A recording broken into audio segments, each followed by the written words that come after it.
চলো আজকে বানানো যাক সয়াবিন মাঞ্চুরিয়ান, যার জন্য আমি আগে থেকেই গরম জলের মধ্যে সয়াবিনগুলোকে ভিজিয়ে রেখেছিলাম। তারপর জলটাকে নিগড়ে মিক্সিতে গ্রাইন্ড করে নিয়েছিলাম। তারপর ওর মধ্যে দিয়ে দিচ্ছি লবণ, হলুদ গুঁড়ো, কাশ্মীরি লঙ্কা, গোলমরিচের গুঁড়ো, লঙ্কা কুচি, আদা কুচি, ধনেপাতা কুচি, টমেটো সস, সয়া সস দিয়ে আমি মিক্স করে নিয়েছিলাম।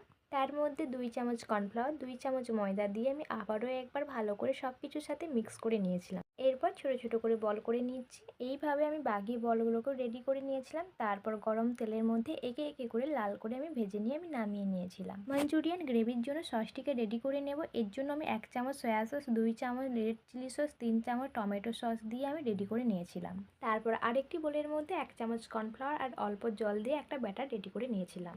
এরপর তেলের মধ্যে আদা কুচি, লঙ্কা কুচি, ক্যাপসিকাম কুচি দিয়ে ফ্রাই করে নেওয়ার পর পরিমাণ মতো লবণ, কাশ্মীরি লঙ্কা, রেডি করে রাখা সসটিকে দিয়ে নেড়ে আমি অল্প জল দিয়ে কিছুক্ষণের জন্য ফুটিয়ে নিয়েছিলাম। তারপর মাঞ্চুরিয়ানগুলোকে দিয়ে রেডি করে রাখা কর্নফ্লাওয়ার ব্যাটারটি দিয়ে কিছুক্ষণ নেড়ে নিয়ে আমি নামিয়ে নিয়েছিলাম। ব্যাস রেডি হয়ে গেল আজকের এই নিরামিষ সয়াবিনের মাঞ্চুরিয়ান।